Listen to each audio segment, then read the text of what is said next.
당장 이 서류에 도장 찍고 이 집에서 꺼져! 이 밥벌레 같은 년아! 시어머니 평금옥이 만삭인 제 얼굴에 이혼 서류를 집어던지며 굵은 소금을 뿌려댔습니다. 옆에 선 남편 남궁비는 내연녀 조이진의 허리를 감싼 채 차갑게 비웃고 있었죠. 희진이가 내 진짜 후계자를 가졌어. 네 뱃속에 든 건 필요 없으니까 친권 포기 각서까지 다 쓰고 몸만 나가. 그들의 패륜적인 폭언에 제 입가엔 오히려 서늘한 미소가 번졌습니다. 공포에 떨며 마지못해 도장을 찍는 줄 알았겠지만 사실 전 이 순간만을 간절히 기다려왔거든요. 자신들이 걷어찬 것이 쓸모없는 며느리가 아니라 자신들의 목숨줄을 쥐고 있던 거대한 황금 밧줄이었다는 걸 깨닫게 될 때 과연 그 추악한 인간들은 어떤 표정을 짓게 될까요? 시작하기 전에 무료로 눌러주시는 구독과 좋아요, 알림 설정은 똑순이 사랑방에 큰 힘이 됩니다. 지금 어디서 듣고 계신지 댓글 달아주세요. 그럼 지금부터 이야기를 시작하겠습니다. 출산 예정일을 불과 일주일 앞둔 곽도희는 부풀어 오른 배를 힘겹게 지탱하며 거실 바닥에 엎드려 있었습니다. 바닥을 닦는 곽도희의 손목은 가늘게 떨리고 있었고 걸레질을 한 번 할 때마다 갈비뼈가 으스러지는 듯한 통증이 밀려왔죠. 이마에 맺힌 식은땀이 바닥으로 뚝뚝 떨어져 얼룩을 남겼지만 곽도희는 숨을 헐떡이며 구석진 곳까지 손을 뻗었습니다.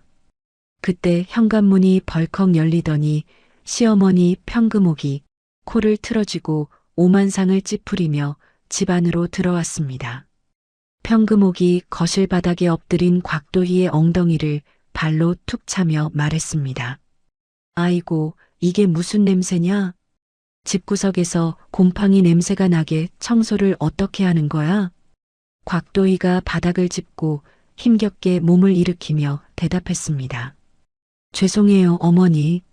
몸이 무거워서 구석구석 닦기가 참 힘드네요. 평금옥이 혀를 끌끌 차며 곽도희를 위아래로 훑어보더니 소리쳤습니다. 핑계는 아주 입에 달고 사는구나. 남들은 밤 매다가도 애만 쑥쑥 잘 낳더라. 누가 보면 유세란 유세는 혼자 다 떠는 줄 알겠어. 밥값도 못하면서 덩치만 산만해 가지고는. 그때 현관 쪽에서 도어록 열리는 소리가 경쾌하게 들리더니 남편 남궁빈이 화려하게 차려입은 낯선 여자와 함께 들어왔습니다. 남궁빈의 팔목에 매달린 여자는 내연녀 조이진이었습니다. 조이진은 곽도희와는 비교도 안 될 만큼 세련된 옷차림에 진한 화장을 하고 비싼 명품으로 보이는 가방을 팔에 걸치고 있었습니다. 평금옥은 조이진을 보자마자 입이 귀에 걸리도록 활짝 웃으며 달려갔습니다. 평금옥이 조이진의 두 손을 덥석 잡으며 반갑게 맞이했습니다. 아이고, 우리 복덩이 왔니? 어쩜 이렇게 때깔부터 다르냐? 냄새나는 곰 같은 우리 며느리랑은 차원이 다르네. 평금옥은 힐끔 곽도희를 노려보며 조이진을 치켜 세웠고 조이진은 콧소리를 내며 평금옥에게 안기듯 인사했습니다. 어머니, 안녕하세요. 오빠가 어머니 솜씨가 정말 좋다고 자랑을 얼마나 하던지 제가 꼭 한번 뵙고 싶었어요. 곽도희는 멍한 표정으로 그 광경을 바라볼 수밖에 없었습니다. 남편 남궁비는 식은땀을 흘리며 서 있는 아내 곽도희는 거들떠보지도 않았습니다. 남궁빈이 안주머니에서 누런 서류 봉투 하나를 꺼내 곽도희의 발치에 툭 던지며 말했습니다. 야, 곽도희, 너도 눈이 있으면 상황 파악이 될 거다. 여기 이 여자 희진이가 우리 집의 새로운 주인이 될 사람이야. 곽도희가 떨리는 손으로 바닥에 떨어진 서류 봉투를 집어들었습니다. 봉투 안에는 이혼 서류와 친권 포기 각서가 들어 있었습니다. 남궁빈이 넥타이를 거칠게 풀어헤치며 소파에 털썩 주저앉아 외쳤습니다. 너처럼 뚱뚱하고 게으른 여자는 이제 질렸다. 희진이 뱃속에 내 진짜 후계자가 자라고 있어. 내 핏줄인지도 의심스러운 내 뱃속에 든 애는 필요 없으니까 깔끔하게 친권 포기 각서 쓰고 여기서 당장 나가라. 곽도희의 눈동자가 파르르 떨리며 가슴을 옥죄었습니다. 배가 뭉쳐오는 고통보다 가슴이 찢어지는 배신감이 더 크게 느껴졌죠. 평금옥은 곽도희가 미리 싸둔 출산 가방을 발로 뻥 차버렸습니다. 가방이 현관문 밖 복도로 굴러떨어지며 아기 옷가지들이 삐져나왔습니다. 평금옥이 곽도희의 얼굴 앞에 삿대질을 하며 윽박질렀습니다. 위자료니 양육비니 딴소리하면 쥐도 새도 모르게 묻어버릴 테니까. 좋은 말로 할 때 도장 찍고 몸만 나가라. 너 같은 거머리한테 뜯길 돈은 단 한 푼도 없다. 평금옥의 악담에 곽도희는 입술을 꽉 깨물었습니다. 입술 사이로 비릿한 피맛이 느껴지며 정신이 맑아졌습니다. 조이진은 남궁빈의 팔짱을 끼며 곽도희를 비웃듯 바라보았습니다.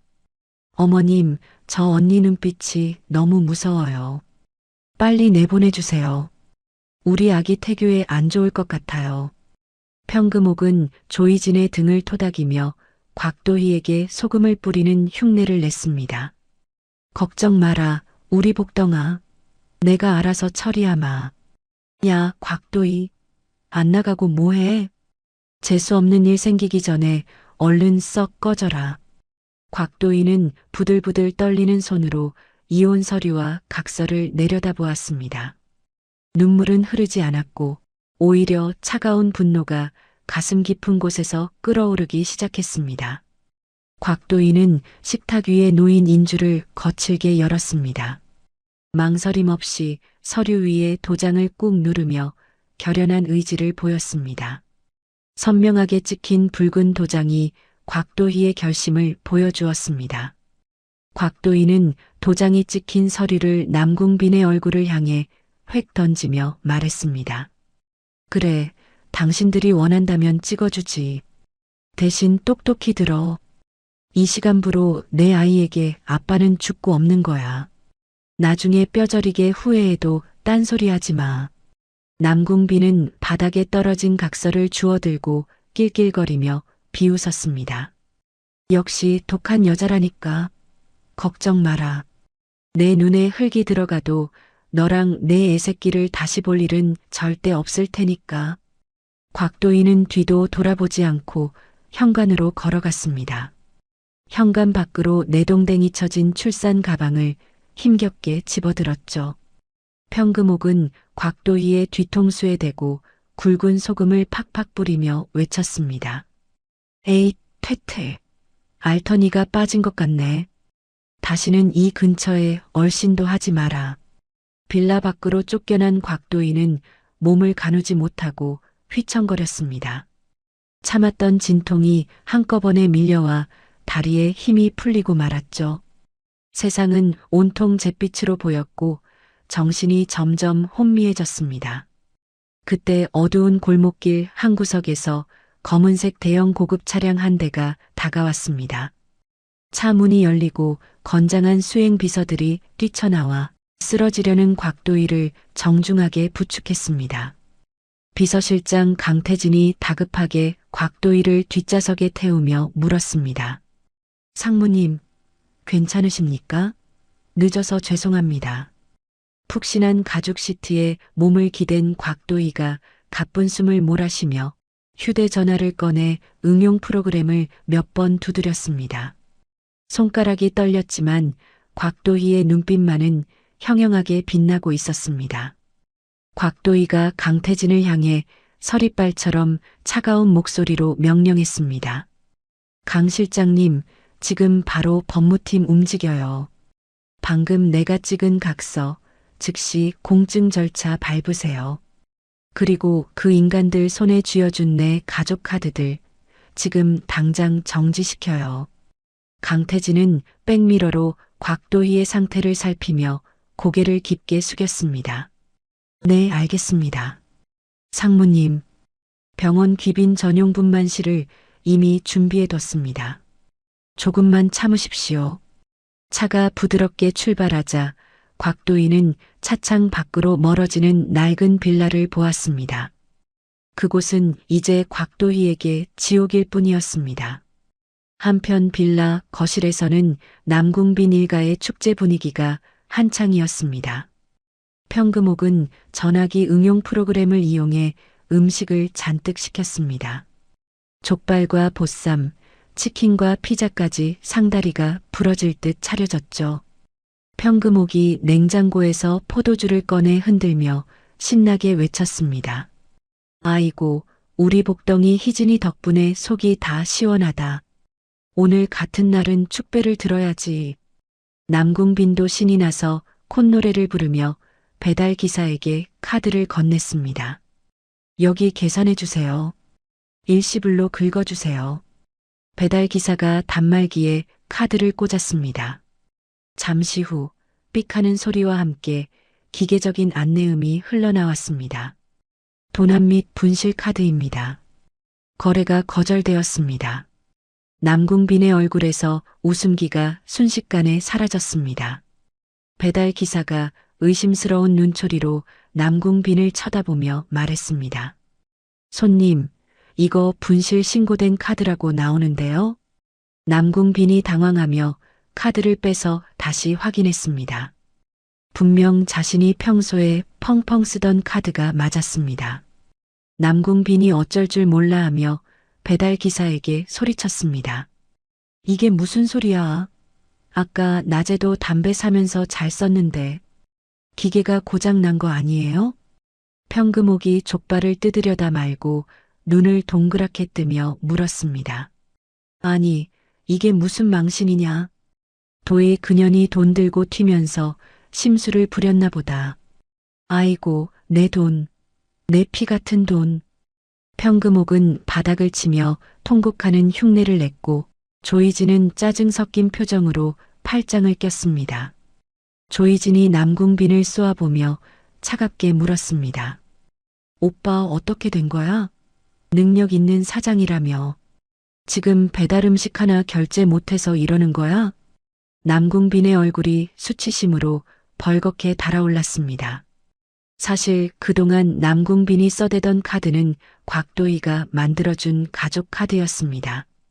곽도희가 집을 나가면서 카드를 즉시 정지시켰다는 사실을 남궁빈은 꿈에도 모른 채 억울함에 길길이 날뛰었습니다. 남궁빈이 애꿎은 현관문을 발로 걷어차며 소리를 질렀습니다. 이런 젠장, 곽도의 이 독사 같은 여자, 내 돈 훔쳐서 도망갔어. 잡히기만 해봐. 가만 안 둔다. 하지만 이미 곽도희는 그들의 손이 닿지 않는 곳으로 가고 있었습니다. 곽도희를 태운 차는 고급 병원의 입구로 미끄러지듯 들어갔습니다. 비명과 악취가 가득한 빌라와는 다른 조용하고 우아한 병원 안에서 곽도희는 새로운 삶을 위한 마지막 진통을 견뎌내고 있었습니다. 곽도희가 집을 나간 지 불과 사흘이 지났을 뿐이지만 남궁빈의 중소기업 사무실은 그야말로 아수라장이 되어 있었습니다. 평소라면 조용했을 복도에는 거친 고함 소리가 울려 퍼졌고 사무실 안은 깨진 유리 파편과 서류 뭉치들이 어지럽게 널려 있었죠. 원자재 납품업체 사장들이 들이닥쳐 책상을 발로 차고 남궁빈의 멱살을 잡으며 밀린 대금을 내놓으라고 난동을 부리고 있었습니다. 한 사장이 남궁빈의 넥타이를 거칠게 잡아당기며 소리쳤습니다. 야, 남궁빈. 물건값 준다고 약속한 지가 벌써 석 달째야. 오늘까지 돈 안 나오면 나도 여기서 안 나가고 다 부숴버릴 거야. 남궁빈이 덜덜 떨리는 손으로 사장의 팔을 붙잡으며 애원했습니다. 사장님, 제발 진정하세요. 제가 안 드리겠다는 게 아니라 지금 자금 회전이 잠깐 막혀서 그래요. 옆에 있던 다른 사장이 서류 파일을 남궁빈의 얼굴에 던지며 비웃었습니다. 자금 회전? 웃기고 자빠졌네. 내 마누라 곽도희가 뒤에서 다 메워주고 있었던 거 우리가 모를 줄 알아? 당장 그 여자한테 연락해서 돈 가져오라고 해. 남궁빈은 그제야 눈앞이 캄캄해지는 기분을 느꼈습니다. 사실 그동안 회사가 굴러갔던 것은 남궁빈의 능력이 아니라 곽도희가 친정에서 가져온 자산과 사비를 털어 구멍난 독을 막아왔기 때문이었죠. 남궁빈이 구석에서 떨고 있는 격리 직원을 향해 다급하게 소리쳤습니다. 미스 김, 법인 계좌에 남은 돈 없어? 일단 급한 불부터 꺼야 하니까 있는 대로 다 긁어 모아봐. 격리 직원이 모니터를 돌려 보여주며 울먹이는 목소리로 대답했습니다. 사장님, 이미 말씀드렸잖아요. 상무님께서 집 나가시자마자 법인 계좌 잔고는 영원이 됐어요. 게다가 전기세랑 인터넷 요금도 석 달이나 밀려서 오늘 오후면 다 끊긴대요. 남궁빈은 힘없이 무릎을 꿇고 차가운 바닥에 주저앉았습니다. 자신이 걷어찬 조강지처가 사실은 이 회사의 생명줄이었다는 사실을 이제야 뼈저리게 느끼며 머리카락을 쥐어뜯었죠.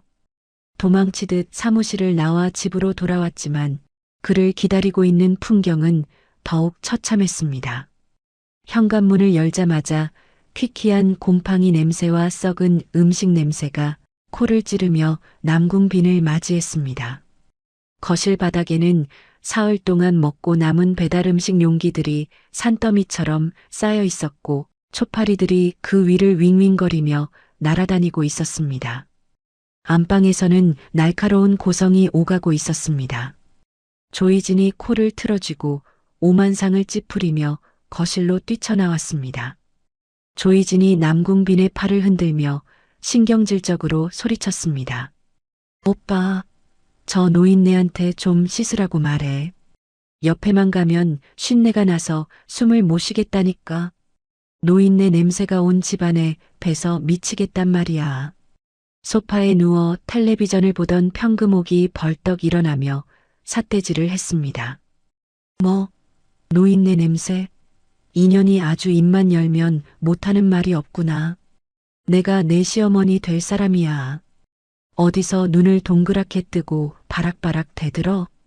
평금옥은 화가 치미는지 주변에 있던 쿠션을 조이진에게 던졌습니다. 조이진은 콧방귀를 뀌며 평금옥을 위아래로 훑어보더니 비웃었습니다. 시어머니 대접받고 싶으면 돈을 좀 내놓든가요? 부잣집 사모님이라면서 집에 쌀도 없고 물도 없는데 무슨 며느리 대접을 받으려고 그래요? 평금옥이 가슴을 쥐어뜯으며 남궁빈을 향해 울부짖었습니다. 도훈아, 전현 말하는 것 좀 봐라. 내가 저런 거 보려고 도희를 내쫓은 줄 아니? 배고파 죽겠는데 밥도 안 하고 저게 뭐 하는 짓이야?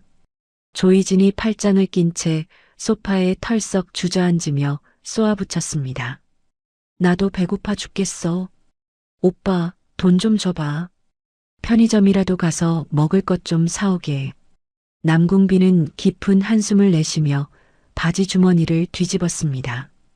나오는 것이라고는 구겨진 1,000원짜리 몇 장과 100원짜리 동전뿐이었죠. 남궁빈이 떨리는 손으로 돈을 세며 힘없이 말했습니다. 알았어, 알았어. 그만들 좀 싸워. 내가 나가서 컵라면이라도 사올 테니까. 남궁빈은 도망치듯 집을 나와 편의점으로 향했습니다. 진열대 앞에서 가장 저렴한 컵라면 3개를 집어든 남궁빈의 손이 부들부들 떨리고 있었습니다. 계산대 위에 동전을 쏟아붓고 개수를 세는 자신의 처지가 참량하기 짝이 없었죠. 다시 집으로 돌아온 남궁빈은 거실 바닥에 라면을 차렸습니다. 평금옥은 썩은 김치 냄새에 코를 막으며 대꾸했습니다. 아이고, 이게 무슨 맛이냐? 도희가 끓여주던 소고기 묵국이 생각나네. 그년이 음식 솜씨 하나는 정말 기가 막혔는데. 조이진이 젓가락을 탁 내려놓으며 평금옥을 쏘아보았습니다. 어머님, 지금 그 소리가 나와요? 그 곰 같은 언니가 좋으면 다시 데려오든가요? 평금옥이라면 국물을 들이키며 혀를 찼습니다. 예. 너는 요리도 못하면서 말만 청산유수구나. 냉장고에 썩은 김치밖에 없는데 장이라도 보게 돈 좀 꺼내봐. 조이진은 어이가 없다는 듯 헛웃음을 터뜨리며 대답했습니다. 어머님, 저 손에 물 한 방울 안 묻히고 살았어요. 어머님이 숨겨둔 돈이라도 있으면 좀 내놓으세요. 그때 누군가 현관문을 쾅쾅 두드리는 소리가 들렸습니다. 세 사람은 숨을 죽인 채 얼어붙어 서로의 눈치만 살폈죠. 문 밖에서 걸걸한 목소리의 집주인이 고함을 질렀습니다. 남궁 사장, 안에 있는 거 다 알아. 문 좀 열어봐. 남궁 빈이 쭈뼛거리며 현관문을 아주 조금 열었습니다. 집주인 할아버지가 험상궂은 표정으로 서서 서류 뭉치를 흔들었습니다. 집주인이 남궁 빈의 가슴팍을 찌르며 윽박질렀습니다.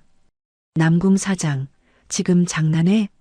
월세가 1년이나 밀렸어.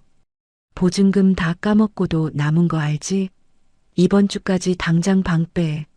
남궁 빈이 무릎을 꿇고 사정하며 말했습니다. 어르신, 제발 한 번만 봐주세요. 제가 곧 큰 돈이 들어올 때가 있습니다. 며칠만 더 기다려주세요. 집주인은 콧방귀를 뀌며 차가운 사실을 내뱉었습니다. 듣기 싫어. 곽 상무님이 집 나가시면서 남궁 사장 명의로 된 임대차 계약 해지 대리권 행사한 거 몰라?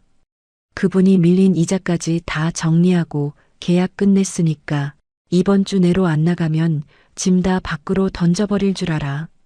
집주인이 돌아가자 평금옥은 바닥에 주저앉아 대성통곡을 했습니다. 평금옥이 바닥을 치며 절규했습니다. 아이고, 내 팔자야. 이 늙은 나이에 길바닥에 나앉게 생겼네. 도의 그년이 아주 작정하고 우리를 죽이려 하는구나. 남궁비는 눈동자가 흔들리며 안방으로 뛰어들어갔습니다. 장판 밑에 숨겨둔 평금옥의 10년치 쌈짓돈 봉투를 확인하기 위해서였죠. 하지만 남궁빈이 꺼낸 봉투는 너무나 가벼웠습니다. 봉투 안에는 텅 빈 공기뿐이었고 남궁빈은 사색이 되었습니다. 그 돈은 남궁빈이 이미 곽도에 몰래 인터넷 도박으로 다 날려버린 상태였죠. 평금옥이 뒤따라 들어와 그 광경을 보고는 남궁빈의 머리채를 잡았습니다. 평금옥이 비명을 지르며 남궁빈의 등짝을 후려갈겼습니다. 이 미친놈아, 내 피 같은 돈 어디 갔어? 내가 10년 넘게 파출부 뛰면서 모은 내 돈 어디 갔냐고. 남궁빈이 비명을 지르며 평금옥을 밀쳐냈습니다. 아, 엄마. 내가 나중에 2배로 갚으려고 그랬지. 사업 자금이 모자라서 잠깐 쓴 거란 말이야. 조이진은 그 꼴을 보며 혀를 끌끌 차고는 짐을 싸기 시작했습니다. 남궁빈이 어둠 속에서 조이진의 다리를 붙잡으며 애원했습니다. 희진아, 제발 가지마. 너까지 가면 나 진짜 죽어. 우리 뱃속에 있는 아들을 생각해서라도 조금만 참아줘. 조이진이 남궁빈의 손을 거칠게 뿌리치며 차갑게 대답했습니다. 아들, 돈도 없는 주제에 무슨 아들을 키워? 나 임신한 거 오빠 때문에 지운 줄 알아? 애초에 오빠 돈 보고 만난 거지. 내가 미쳤다고 이런 거지 속으로서 살아? 남궁빈은 어둠 속에서 조이진이 뱉은 가시돋침말에 충격을 받았습니다. 순간 남궁빈의 머릿속에 아주 패륜적인 생각이 스쳐 지나갔습니다. 남궁빈이 기괴한 웃음을 터뜨리며 혼잣말을 중얼거렸습니다. 그래, 곽도의 그년이 혹시라도 사고로 죽으면 사망보험금이 나올 거야. 수익자가 아직 나로 되어 있을 테니까. 그 돈만 있으면 우린 다시 일어날 수 있어. 남궁빈의 소름 끼치는 웃음소리가 어두운 집안에 울려 퍼졌습니다. 같은 시각 서울의 최고급 산후조리원 귀빈실에서는 은은한 클래식 음악이 흐르고 있었습니다. 곽도인은 붓기 하나 없는 말끔한 얼굴로 창밖의 야경을 보고 있었죠. 그녀의 앞에는 태성그룹의 곽 회장이 인자한 미소로 앉아 있었습니다. 곽 회장이 두툼한 서류 봉투를 곽도희에게 건네며 말했습니다. 내 새끼, 그동안 고생 많았다. 이건 가온 백화점 강남점 지분양도 서류다. 이제 네가 태성그룹 경영기획실 상무로서 공식적인 복귀를 선언할 때다. 곽도희가 서류를 받아들며 결연한 표정으로 대답했습니다. 네, 할아버지. 더 이상 바보처럼 당하고만 살지 않을게요. 저를 기만했던 그 사람들에게 진짜 지옥이 무엇인지 똑똑히 보여주겠습니다. 곽도희의 눈빛은 더 이상 순둥이 며느리의 것이 아니었습니다. 그녀의 뒤에는 유능한 조력자인 강태진 변호사가 든든하게 서 있었고 곽도희의 완벽한 복수는 이제 막 본격적인 궤도에 오르고 있었습니다. 전기가 끊겨 냉기만이 가득한 낡은 빌라의 아침은 지독한 악취와 함께 시작되었습니다. 거실 한복판에는 곽도희가 집을 나간 뒤로 단 한 번도 치우지 않은 배달음식 용기들이 곰팡이와 함께 썩어가며 코를 찌르는 냄새를 풍기고 있었죠. 그때 고요한 복도의 정적을 깨뜨리는 것은 귀를 찢는 듯한 날카로운 금속음과 전동드릴 이 돌아가는 굉음이었습니다. 현관 도어록을 강제로 부수기 위해 쇠붙이가 부딪히는 소리가 거실을 울리자 바닥에 널브러져 잠을 자던 남궁빈과 평금옥은 비명을 지르며 일어났습니다.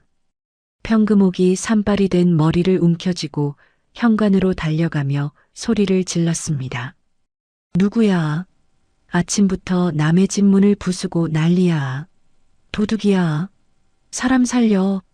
문이 거칠게 열리며 작업복을 입은 사내들이 들이닥쳤고 그 뒤로 무표정한 얼굴의 법원 집행관이 서류를 내밀며 대답했습니다. 법원에서 나왔습니다. 퇴거 명령이 떨어졌으니 강제 집행을 시작하죠. 짐 싸서 당장 이 집에서 나가주셔야겠습니다. 빨간 압류 딱지를 든 집행관들은 흙이 잔뜩 묻은 신발을 신은 채 거실로 성큼성큼 들어와 집안 곳곳을 누비기 시작했습니다. 그들의 무심한 발자국은 곽도희가 무거운 몸을 이끌고 피땀 흘려 닦아놓았던 장판 위에 시커먼 흙먼지를 지니기며 흉측한 자국을 남기고 있었죠. 집행관들은 텔레비전과 냉장고, 심지어 조이진의 화장대까지 가차없이 붉은색 압류 딱지를 하나하나 붙여나갔습니다. 평금옥은 그 충격적인 광경에 눈을 뒤집으며 거품을 물고 바닥에 쓰러졌고 남궁빈과 조이진은 속옷바람으로 구석에 몰려 사시나무 떨듯 몸을 떨었습니다. 그때 흙먼지가 날리는 아수라장 한복판으로 말끔한 정장 차림의 남자가 들어왔습니다. 고급스러운 향기를 풍기며 등장한 남자는 태성그룹의 강태진 변호사였습니다. 강태진은 서류 가방을 고쳐 잡으며 한겨울 얼음장보다 더 차가운 눈빛으로 바닥에 엎드린 남궁빈을 경멸하듯 내려다보았습니다.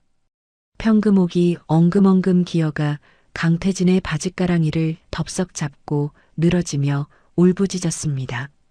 아이고 선생님, 이게 무슨 날벼락입니까? 우리 아들은 아무 잘못 없어요. 며느리가 집 나가면서 무슨 음모를 꾸민 게 분명하다고요. 강태진은 더러운 오물이 묻었다는 듯 눈살을 찌푸리며 평금옥의 손을 거칠게 털어내고 한 걸음 뒤로 물러섰습니다. 강태진은 입가에 싸늘한 비웃음을 머금은 채 남궁빈에게 퇴거 명령서를 던졌습니다. 그리고 남궁빈의 코앞에 태블릿 컴퓨터를 들이밀며 단호하게 말했습니다. 기회라니 가당치도 않군요. 곽 상무님께서 당신들에게 보여주라고 하신 게 있습니다. 당신들이 누구 돈을 쓰고 누구를 내쫓았는지 이제라도 똑똑히 확인하시죠. 강태진이 화면을 가볍게 터치하자 뉴스 속보 영상이 거실의 정막을 뚫고 선명한 화질과 음성으로 재생되기 시작했습니다. 화면 속 앵커의 목소리는 너무나도 명확하게 거실 구석구석을 파고들었죠. 앵커의 목소리가 흘러나오며 남궁빈의 심장을 날카롭게 찔렀습니다. 속보입니다. 국내 유통업계 1위인 태성그룹의 막내 손녀이자 후계자 곽도의 상무가 3년 만에 경영 일선에 정격 복귀했다는 소식입니다. 화면 속에는 우아하고 세련된 정장을 입은 곽도희가 수많은 기자들의 플래시 세례를 받으며 당당하게 걷고 있었습니다. 안경을 벗고 화려하게 피어난 곽도희의 모습은 범접할 수 없는 아우라를 뿜어냈죠. 남궁빈은 숨쉬는 법조차 잊은 채 화면 속 아내를 바라보며 돌처럼 굳어버렸습니다. 평금옥이 입을 딱 벌린 채 턱이 빠질 듯 경악하며 비명을 질렀습니다. 저게 정말 우리 며느리란 말이냐? 곽도희가 태성그룹 상속녀라고? 말도 안 돼. 전현이 우리를 속인 거야. 재벌가 딸이 왜 우리 집에 들어와? 남궁빈의 머릿속은 수만 가지 생각이 뒤엉키며 하얗게 타버리고 말았습니다. 자신이 3년 동안 곰 같은 여자라며 구박하고 무시했던 아내가 사실은 대한민국 최고의 부를 거머쥔 재벌가 손녀였다는 진실이 믿기지 않았죠. 강태진은 넋이 나간 남궁빈에게 접근 금지 명령서까지 내밀며 차갑게 덧붙였습니다. 강태진이 남궁빈의 비참한 몰골을 훑어보며 비웃듯이 말했습니다. 당신들은 이제 곽 상무님과 아이 근처에 1km도 접근할 수 없습니다. 만약 회사나 병원 근처에 나타나면 그 즉시 형사고발 조치하겠습니다. 강태진이 뒤도 돌아보지 않고 빌라를 빠져나가자 평금옥은 눈에 도끼를 띠며 일어났습니다. 평금옥이 남궁빈의 등을 거칠게 떠밀며 윽박 지르듯 소리쳤습니다. 남궁빈, 뭐하고 있어? 당장 우리 며느리 찾으러 가야지. 가서 빌면 받아줄지도 모르잖아. 재벌집 사모님이 시어머니를 모른 척하겠어? 조이진은 자신이 뺏은 남자가 알짜배기 사장이 아닌 빈털털이었다는 사실에 남궁빈의 뺨을 세게 내리치며 분노의 화살을 돌렸습니다. 하지만 조이진 역시 당장 머물 곳이 없었기에 그들을 따라 나설 수밖에 없었죠. 세 사람은 우여곡절 끝에 택시를 잡아타고 태성그룹 본사 빌딩에 도착했습니다. 고개를 아무리 젖혀도 끝이 보이지 않는 거대한 유리 건물의 위용에 세 사람은 압도당해 입을 다물지 못했습니다. 평금옥은 헝클어진 머리를 대충 쓸어 넘기며 회전문으로 무작정 돌진했습니다. 입구를 지키던 덩치 큰 보안 요원들이 앞을 가로막자 평금옥이 고래고래 소리를 질렀습니다. 비켜. 내가 여기 회장 시어머니야. 내 며느리가 곽도의 상무라고. 당장 나오라고 해. 시어머니가 왔는데 버선발로 안 뛰어나와? 남궁빈도 옆에서 거들며 옛날의 권위를 되찾으려 허세를 부렸습니다. 하지만 보안팀장은 이미 연락을 받은 듯 냉담한 표정으로 무전기를 들었습니다. 보안팀장이 요원들에게 차가운 어조로 명령을 내렸습니다. 이분들 곽 상무님께서 말씀하신 잡상인들입니다. 당장 밖으로 끌어내세요. 보안 요원들이 평금옥과 남궁빈, 조이진의 팔을 짐짝처럼 거칠게 들어 올렸습니다. 세 사람은 럭셔리한 대리석 로비 바닥 위에서 비참하게 질질 끌려나갔죠. 결국 회사 정문 밖 뜨거운 아스팔트 바닥 위에 개처럼 내동댕이 쳐지고 말았습니다. 지나가던 직장인들이 그 한심한 꼴을 보며 혀를 차고 사진을 찍어댔습니다. 평금옥은 바닥을 치며 대성통곡했지만 웅장한 회사 문은 굳게 닫힌 채 열리지 않았습니다. 갈 곳을 완전히 잃은 세 사람은 터덜터덜 발길을 돌려 동네 찜질방으로 향했습니다. 찜질방의 눅눅한 공기와 땀 냄새가 코를 찌르는 구석진 곳에 그들은 짐을 풀었습니다. 평금옥은 여전히 분이 풀리지 않는지 주변 사람들에게 재벌가 사돈이라며 허풍을 떨었죠. 하지만 돌아오는 것은 미친 사람 보듯 자리를 피하는 사람들의 경멸 섞인 시선뿐이었습니다. 그때 조이진이 남들 몰래 탈의실 구석으로 가서 자신의 배를 매만지기 시작했습니다. 조이진은 옷 안쪽에 두툼하게 뭉쳐놓은 임신 패드를 거칠게 고쳐 찾습니다. 조이진의 눈에는 도끼가 서렸고 자신의 가짜 임신이 탄로나지 않도록 철저히 준비했습니다. 남궁빈은 찜질방 수건으로 얼굴을 가린 채 죽은 듯이 누워 처량한 눈물을 흘렸습니다.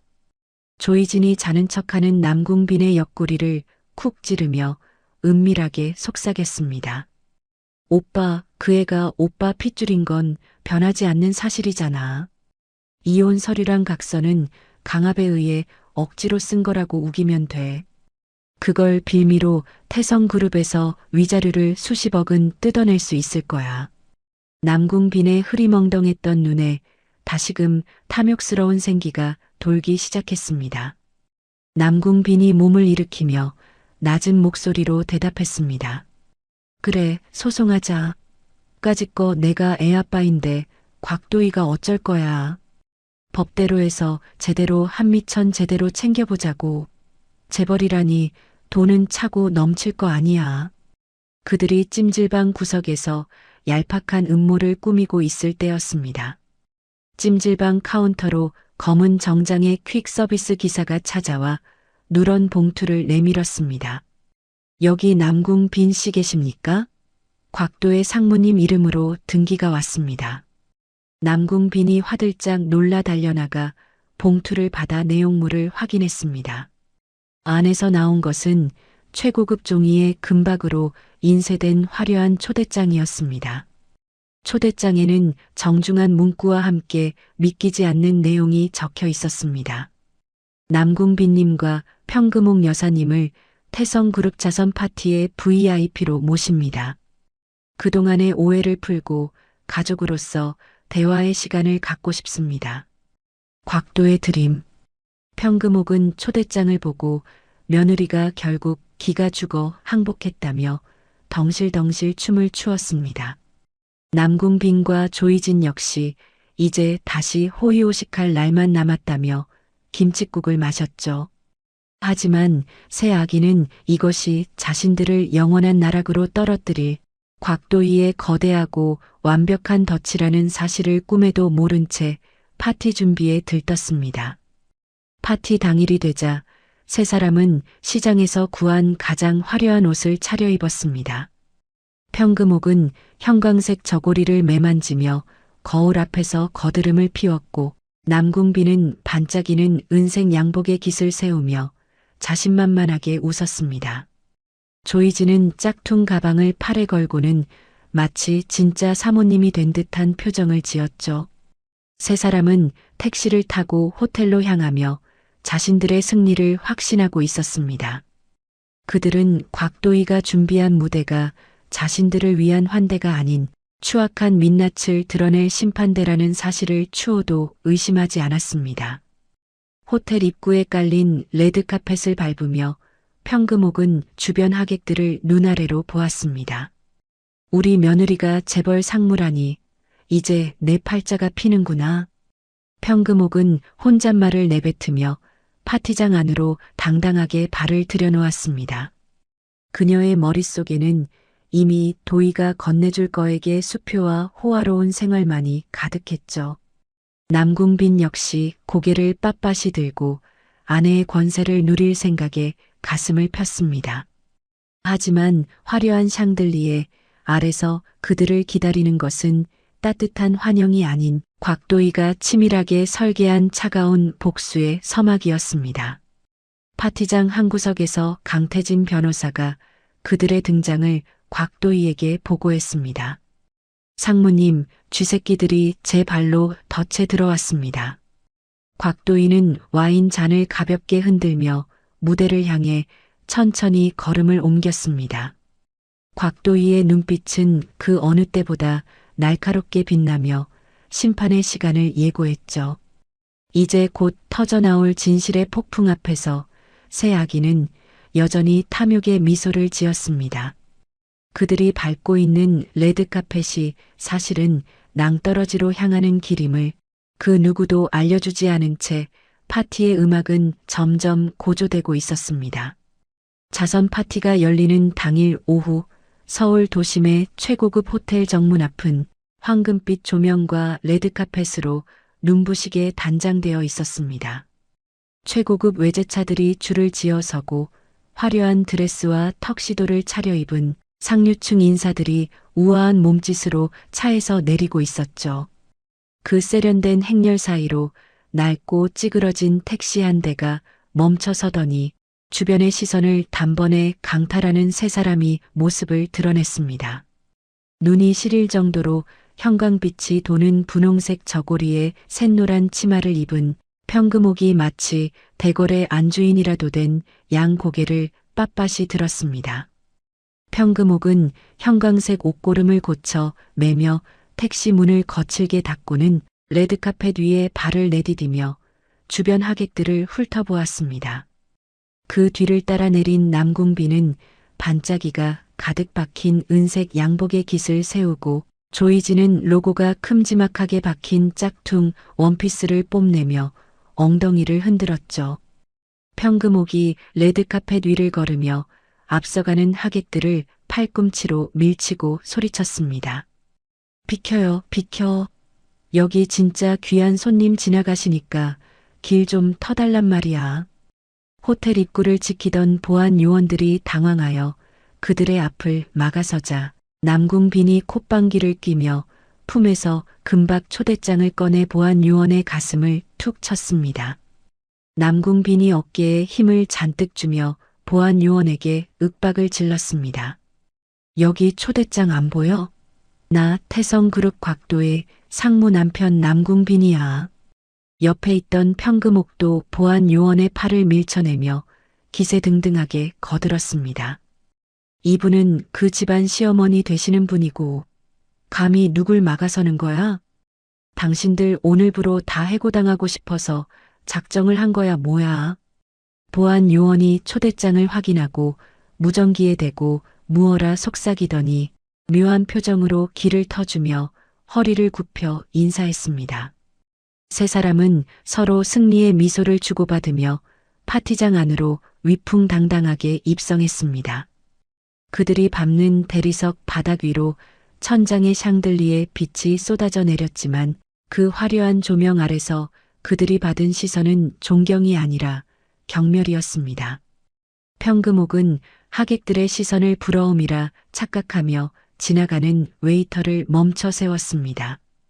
평금옥이 쟁반에서 칵테일 새우를 맨손으로 덥석 집어 입에 넣으며 말했습니다. 아이고, 여기는 먹을 게 참 많기도 하네.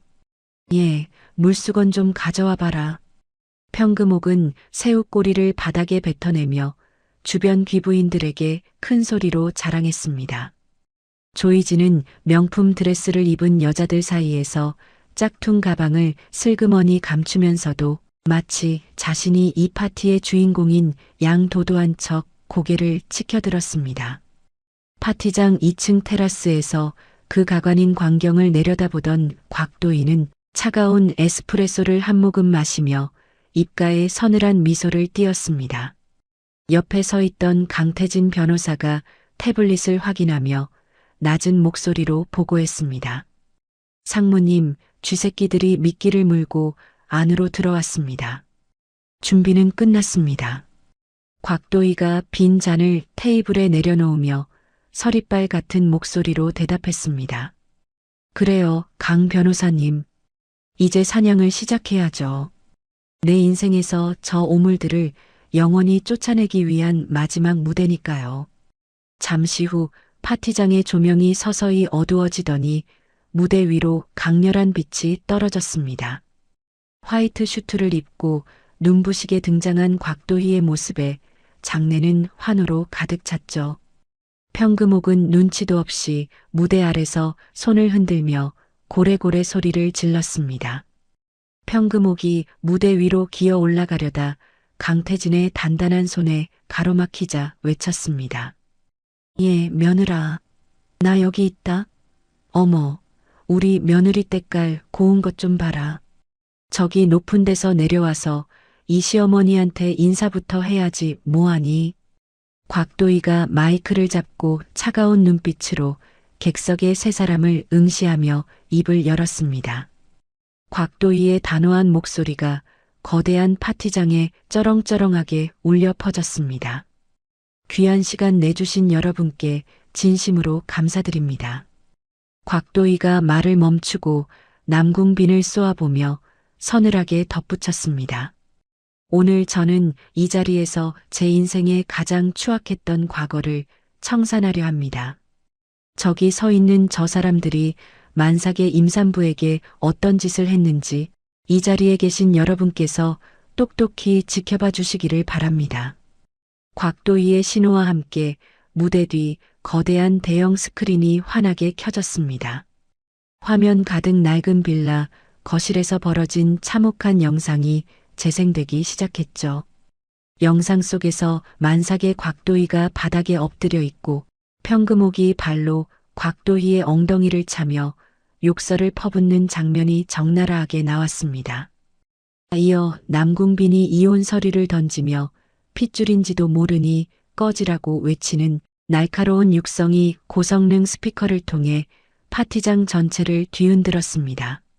하객들이 경악하며 비명을 질렀고 여기저기서 짐승만도 못하다는 비난이 쏟아졌죠. 남궁빈의 얼굴은 순식간에 흑빛으로 변해 어쩔 줄 몰라 하며 손을 내저었습니다. 남궁빈이 식은땀을 줄줄 흘리며 주변 사람들에게 변명하듯 외쳤습니다. 아니에요. 저건 다 가짜예요.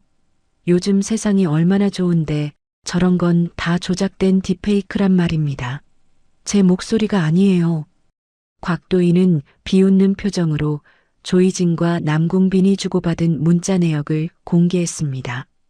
도희 내쫓고 평금옥은 요양원에 버린 뒤에 돈 가로채자는 내용이 크게 뜨자 평금옥의 눈동자가 배신감으로 파르르 떨리며 옆에 있던 조이진을 노려보았습니다. 이성의 끈이 끊어진 평금옥이 괴성을 지르며 조이진의 머리채를 휘잡았습니다. 평금옥이 조이진의 뺨을 세게 내리치며 악을 쓰듯 소리쳤습니다. 이뱀 같은 년아, 네가 감히 내 아들을 홀려서 나를 고려장을 시키려 해? 내 아들이랑 짝짝꿍이 돼서 나를 요양원에 처박으려 했단 말이냐? 조이진도 지지 않고 평금옥의 형광색 저고리 고름을 잡아뜯으며 맞서 싸웠습니다. 조이진이 하이힐로 평금옥의 정강이를 걷어차며 비명을 질렀습니다. 조이진이 헝클어진 머리를 흔들며 평금옥에게 악을 썼습니다. 이 미친 노인네야. 애초에 남궁빈 오빠가 먼저 제안한 거야. 오빠가 어머니 쉰내 난다고 질색하면서 공기 좋은 요양원에 보내자고 했다고.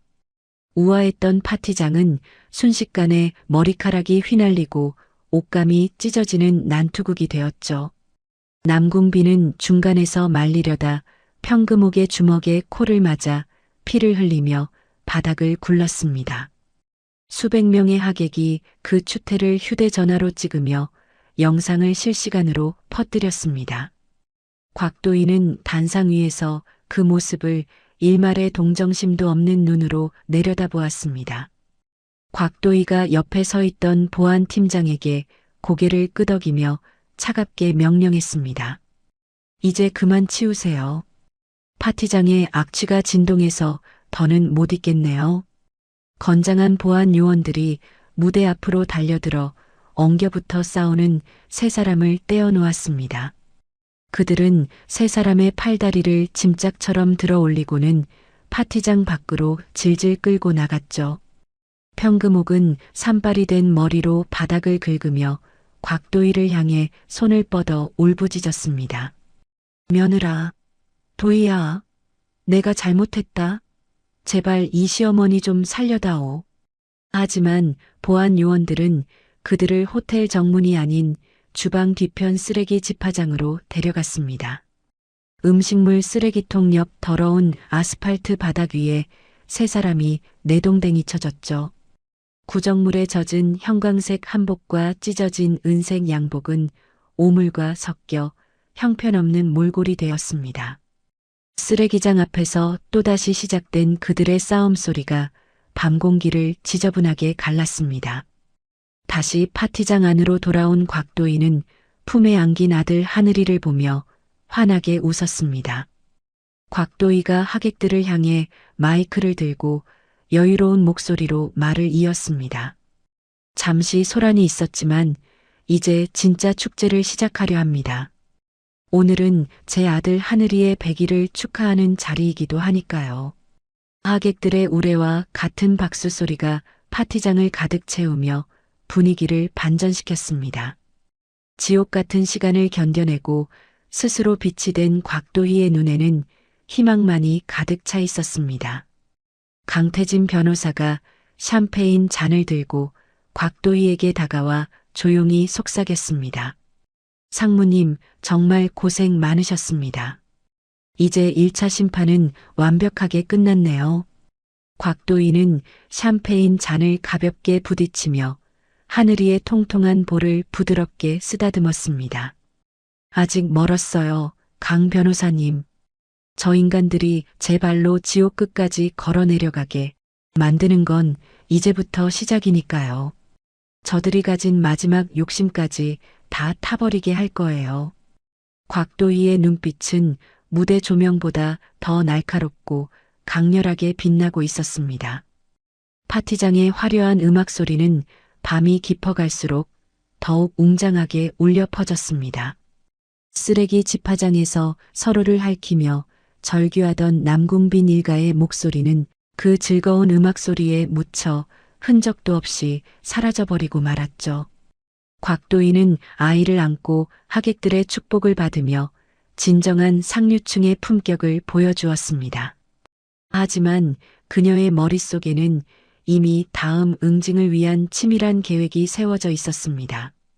악인들이 꿈꿨던 가짜 천국은 그렇게 한순간에 잿더미가 되어 흩어지고 있었습니다. 곽도희는 창밖의 밤하늘을 보며 조용히 다짐했습니다. 하늘아, 엄마가 너를 지키기 위해 무슨 짓이든 할 거야. 너를 부정하고 버렸던 저들이 평생을 후회하며 살게 만들어주마. 곽도희의 결연한 의지와 함께 자선 파티는 정점에 달하고 있었습니다. 이제 곽도희 앞에는 찬란한 미래와 함께 그녀를 배신한 자들을 향한 더욱 잔혹하고 완벽한 두 번째 함정이 기다리고 있었죠. 모든 것이 곽도희가 설계한 대로 완벽하게 흘러가고 있는 밤이었습니다. 그 시각 쓰레기장 바닥에 엎드린 남궁빈은 샴페인 향기 대신 음식물 쓰레기의 악취를 맡으며 부들부들 몸을 떨고 있었습니다. 남궁빈이 찢어진 양복 소매로 코피를 닦아내며 조이진을 향해 독설을 내뱉었습니다. 네가 그딴 문자를 보내지만 않았어도 도희가 우리를 이렇게 만들진 않았을 거야. 이다 죽어가는 사기꾼년아, 내 인생 어떡할 거야. 조이진은 대답 대신 남궁빈의 얼굴에 침을 뱉으며 다시 머리채를 잡으려 달려들었습니다. 그들의 추악한 본성은 가장 밑바닥에서 그렇게 서로를 갉아먹고 있었습니다. 곽도희는 그들의 비참한 말로를 이미 예견한 듯 하늘이를 태진에게 잠시 맡기고는 무대 정중앙으로 다시 걸어나갔습니다. 곽도희가 마이크를 잡고 우아하게 미소 지으며 마지막 인사를 건넸습니다. 오늘 이 자리가 우리 모두에게 진실의 가치를 되새기는 시간이 되었기를 바랍니다. 태성그룹은 앞으로도 정의로운 사회를 위해 최선을 다하겠습니다. 곽도희의 당당한 선포와 함께 파티의 막이 내리고 있었고 그녀의 완벽한 승리는 내일 아침 모든 신문의 일면을 장식하게 될 것이었습니다. 자선 파티에서의 소동이 전국적인 화제가 된 지 일주일이 지났습니다. 곽도희는 통창 너머로 서울 도심이 한눈에 내려다 보이는 태성그룹 상무 집무실에서 자신의 책상 위에 놓인 대형 모니터 속 그래프를 차분하게 응시하고 있었습니다. 연일 상한가를 기록하며 붉은 기둥으로 가득 찬 주가 차트는 그녀가 경영 일선에 복귀한 뒤 거둔 압도적인 성과를 증명하고 있었죠. 강태진 변호사가 김이 모락모락 나는 커피 잔을 들고 소파에 앉으며 말했습니다. 상무님, 이번에 새로 런칭한 유통 플랫폼이 시장에서 아주 큰 반향을 일으키고 있습니다. 주주들 사이에서도 상무님의 경영 능력을 이제는 누구도 의심하지 않는 분위기예요. 곽도희가 펜을 내려놓고 의자 등받이에 몸을 깊숙이 기대며 대답했습니다. 실력으로 증명하지 않으면 사람들은 언제든 다시 나를 의심할 테니까요.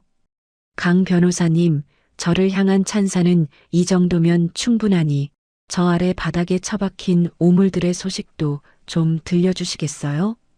강태진이 태블릿 화면을 넘기며 서늘한 목소리로 보고를 이어갔습니다. 남궁빈 씨와 평금옥 씨는 찜질방에서도 쫓겨나 지금은 낡은 여인숙에 머물고 있습니다. 돈이 없어서 상무님이 후원하시는 무료 급식소에서 줄을 서서 밥을 타먹고 있더군요.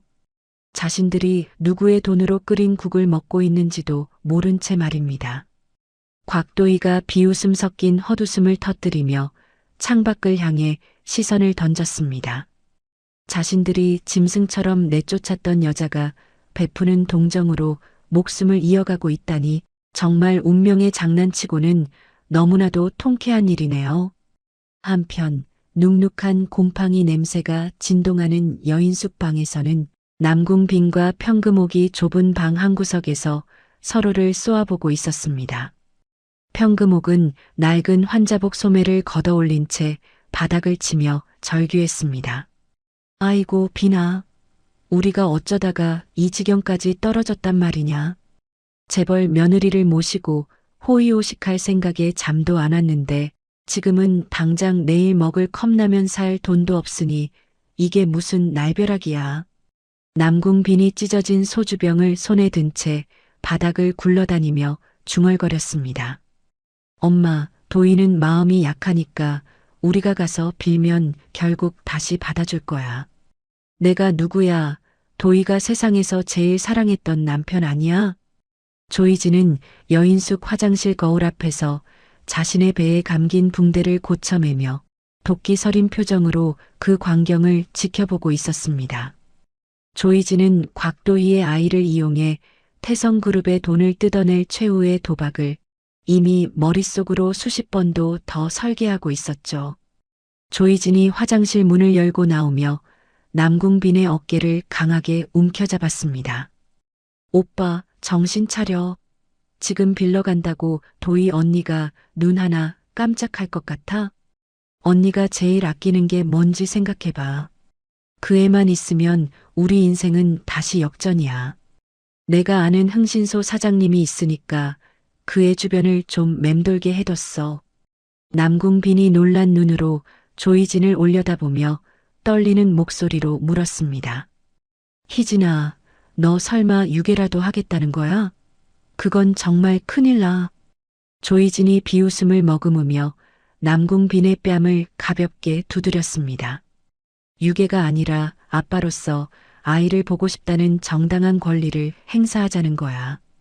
사람들 앞에서는 애절한 부성애를 연기하고 뒤로는 합의금을 챙기면 되는 거지. 오빠는 그저 내가 시키는 대로 눈물만 흘리면 돼. 알았지? 하지만 조이진은 꿈에도 모르고 있었습니다. 강태진 변호사가 이미 그녀의 모든 의료 기록을 샅샅이 뒤져서 그녀가 오래전부터 불임 판정을 받았다는 사실을 확인했다는 것을요. 강태진은 집무실에서 조이진의 산부인과 진료 내역서를 도희에게 보여주었습니다. 강태진이 종이 한 장을 가리키며 낮은 목소리로 설명했습니다. 조이진 씨는 이미 5년 전에 영구 불임 판정을 받은 상태입니다. 지금 저 여자가 남궁빈 씨를 속여서 벌이는 임신쇼는 완벽한 가짜예요. 게다가 맘카페에 올린 아이 사진들도 해외 사이트에서 도용한 것으로 확인됐습니다. 곽도희가 서류를 가볍게 털어내며 차가운 미소를 지었습니다. 정말 끝까지 추악한 인간들이네요. 자기들끼리 속고 속이면서 결국은 제 발로 지옥을 향해 뛰어드는 꼴이라니 참으로 가련해요.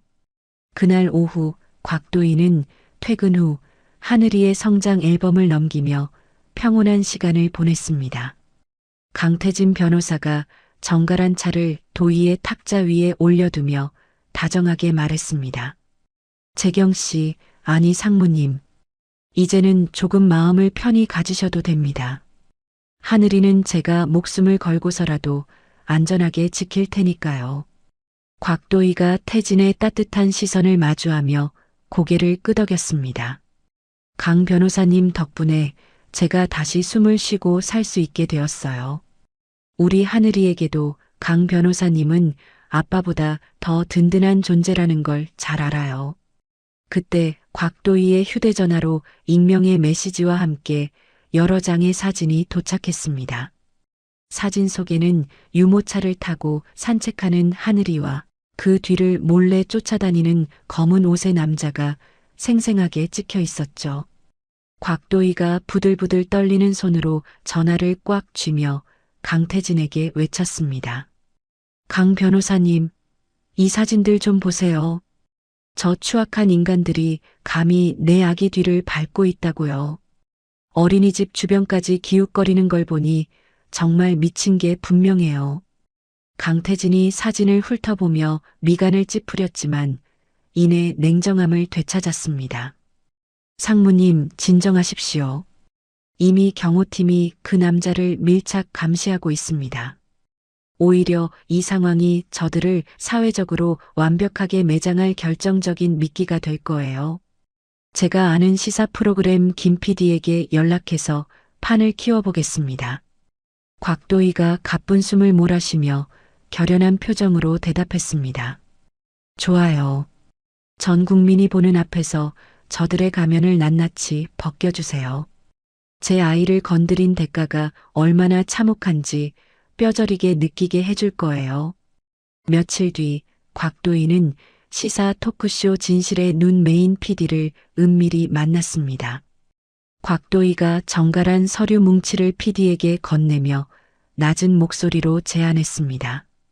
김 PD님, 전 국민의 공분을 살만한 확실한 특종을 하나 드릴게요.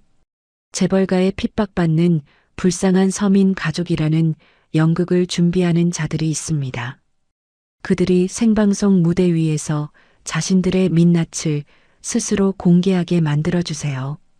김 PD가 서류 내용을 확인하고는 흥미롭다는 듯 고개를 끄덕였습니다. 상무님, 걱정 마십시오. 저들이 제 발로 스튜디오에 걸어 들어오게 하겠습니다. 여인숙에 처박혀 있던 남궁빈에게 모르는 번호로 전화가 걸려왔습니다. 방송국 PD라는 남자가 아주 정중하고 부드러운 목소리로 말을 건넸습니다. 남궁빈 선생님, 안녕하세요. 선생님의 억울한 사연을 제보받았습니다.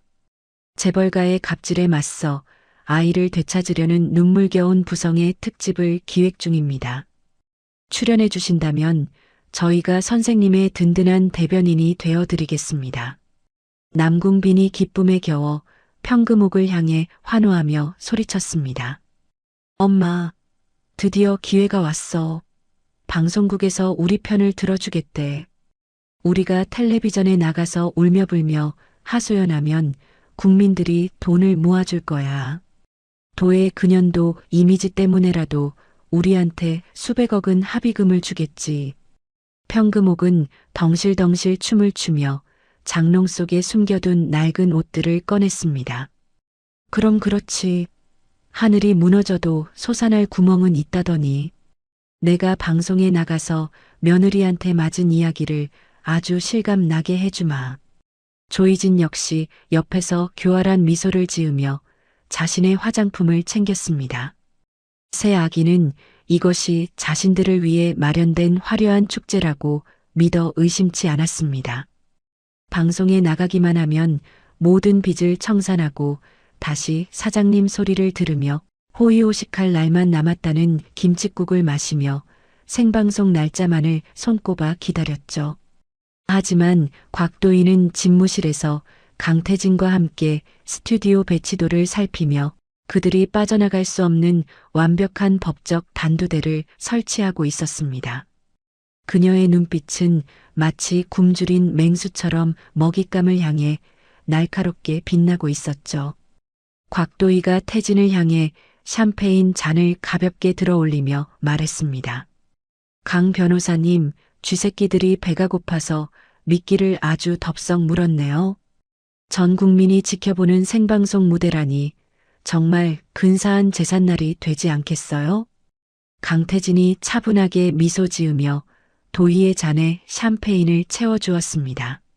네, 상무님.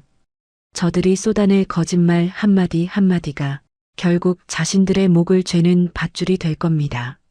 무대 준비는 끝났습니다. 곽도희는 창밖의 밤하늘을 보며 아이의 이름을 나직하게 불렀습니다. 하늘아, 엄마가 너를 부정했던 자들에게 가장 잔인한 진실을 보여줄게. 다시는 그 누구도 우리를 함부로 대하지 못하도록 말이야. 곽도희의 가슴 속에서는 폭풍 전야와 같은 고요하고도 강렬한 투지가 끓어올랐습니다. 악인들이 꿈꾸는 가짜 영광의 시간이 조금씩 저물어가고 있었고 진실의 칼날을 든 곽도희의 마지막 사냥이 시작될 준비를 마쳤습니다. 그녀는 이제 더 이상 피해자가 아닌 심판자로서 당당히 무대에 설 준비가 되었습니다. 태성그룹의 거대한 빌딩은 밤이 깊어도 꺼지지 않는 불빛을 내뿜으며 곧 들이닥칠 진실의 심판을 예고하는 거대한 등대처럼 서 있었습니다. 여인숙의 눅눅한 공기 속에서 탐욕의 꿈을 꾸는 세 사람의 머리 위로 곽도희가 설계한 차가운 운명의 그림자가 서서히 드리워지고 있었습니다. 완벽한 복수는 이제 단 한 걸음만을 남겨두고 있었고 그 결말은 그 누구도 상상하지 못한 처절하고도 완벽한 사이다가 될 것이었습니다. 곽도희는 천천히 안경을 고쳤으며 차가운 미소를 입가에 띄웠습니다. 자선 파티가 끝난 후 세상의 모든 비난을 한몸에 받게 된 남궁빈 일가는 곰팡내 나는 좁은 여인숙 방에 모여 앉아 서로의 얼굴을 뚫어지게 노려보았습니다. 천장에서는 누런 물이 뚝뚝 떨어지고 있었고 벽지 사이로 기어다니는 벌레들이 그들의 처절한 처지를 증명하고 있었죠. 조이지는 헝클어진 머리를 거칠게 쓸어 넘기며 스마트폰 화면을 두드렸고 비열한 미소를 지으며 남궁빈과 평금옥을 향해 은밀한 제안을 건넸습니다. 조이진이 침을 꿀꺽 삼키며 낮은 목소리로 일행을 부추겼습니다. 오빠, 어머님, 이대로 당하고만 있을 거예요? 사람들은 원래 돈 많은 재벌이라면 일단 색안경부터 끼고 본단 말이에요. 우리가 피해자인 것처럼 프레임을 짜서 여론을 뒤집으면 곽도의 그 여자도 돈으로 입을 막으려 들 수밖에 없어요. 지금 저 여자가 무서운 건 진실이 아니라 자기 이름에 먹칠이 되는 거거든요. 조이지는 그 길로 유명 온라인 커뮤니티와 맘카페에 소설 같은 글을 올렸습니다. 재벌가 며느리의 두 얼굴, 서민 시댁 식구를 쓰레기장에 버린 만행이라는 자극적인 제목과 함께 교묘하게 편집된 사진들이 인터넷을 타고 퍼졌죠. 여기에 평금옥이 가세하여 본격적인 행동에 나서기 시작했습니다.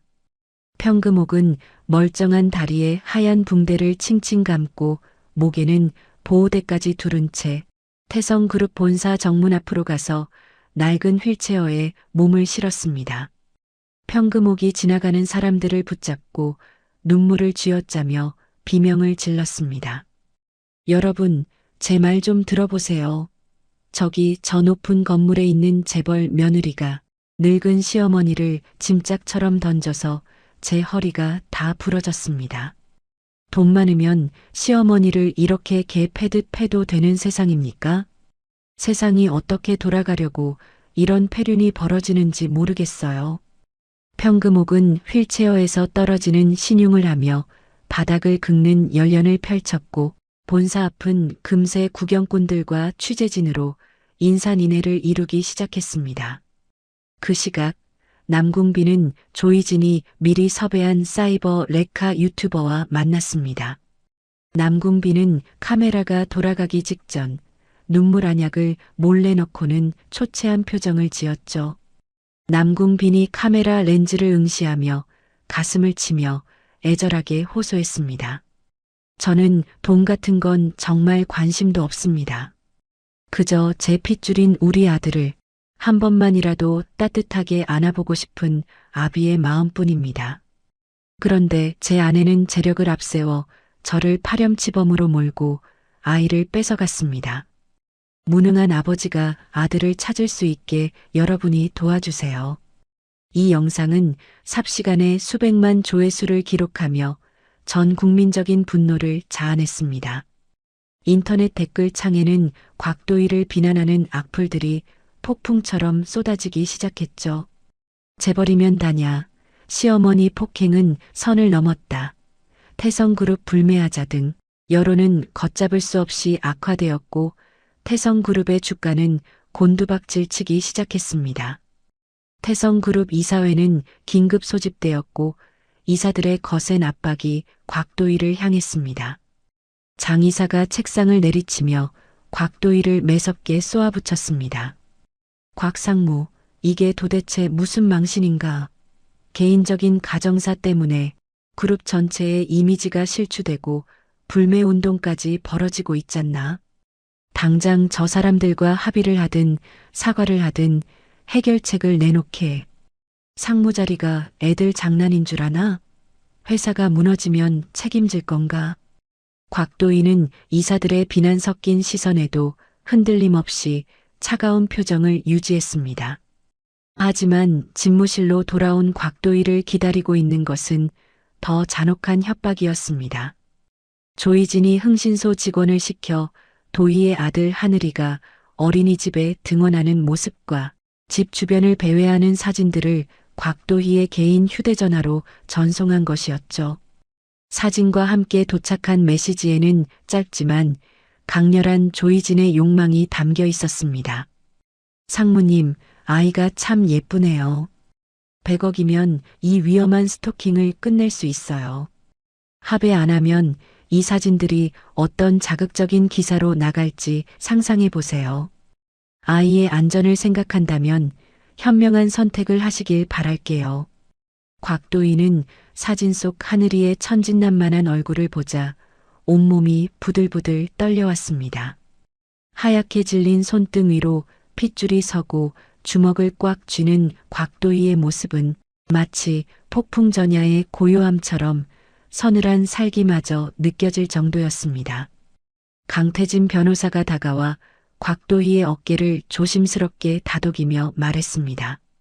상무님, 저들이 결국 가장 비겁한 방법을 선택했군요. 아이를 건드린 이상, 이제는 우리도 더 이상 방어만 하고 있을 수는 없습니다.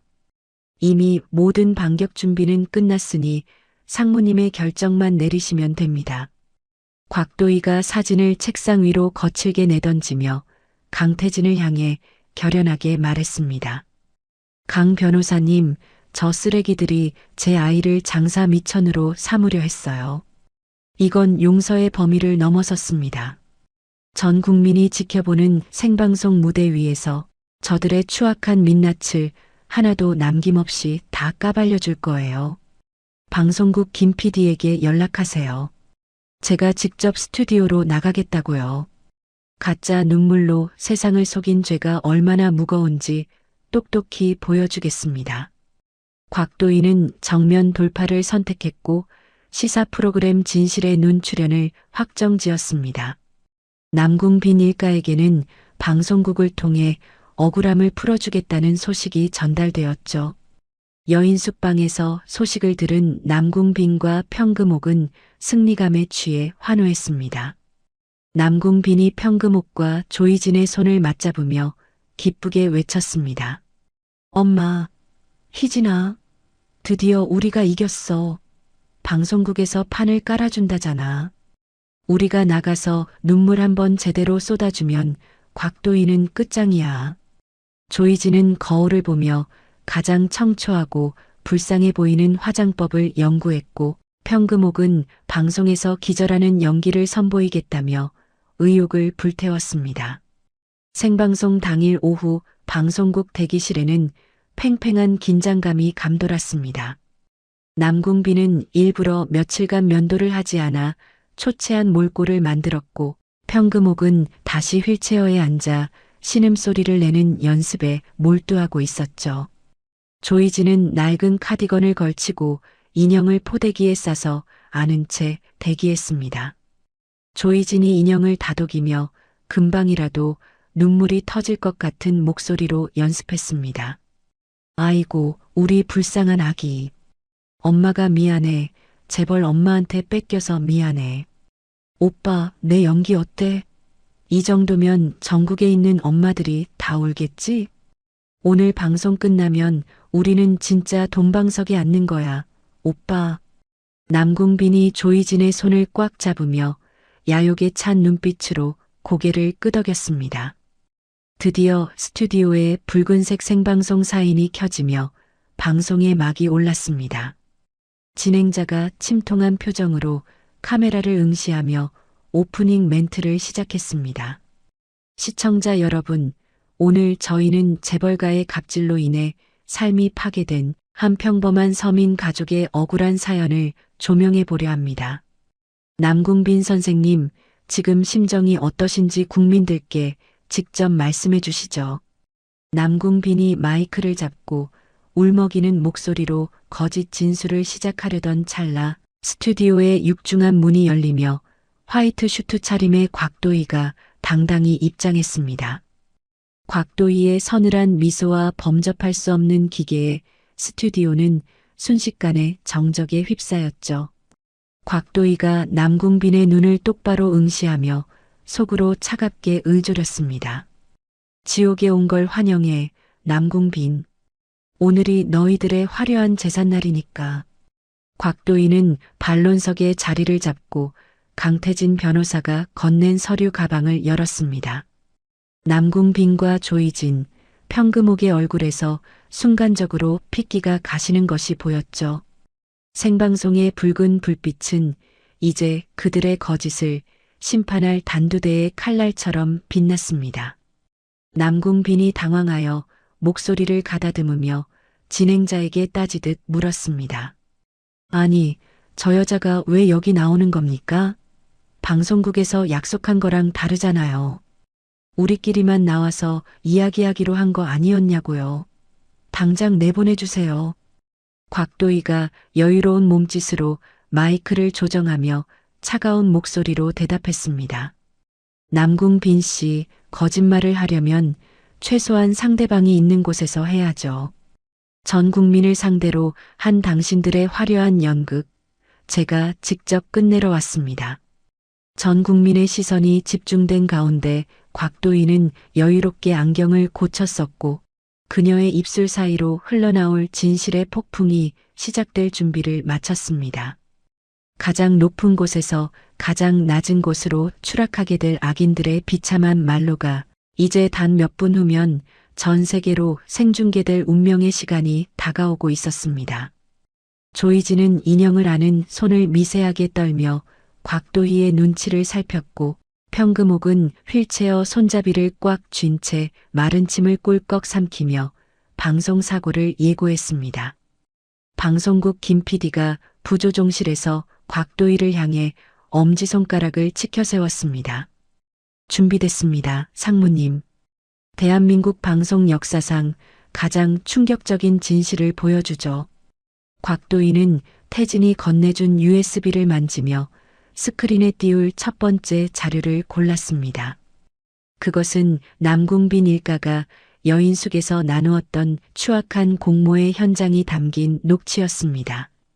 이제 조명이 밝아지고 카메라가 곽도희의 얼굴을 클로즈업하자 그녀는 세상에서 가장 차갑고 아름다운 미소를 지으며 첫마디를 뱉을 준비를 했습니다.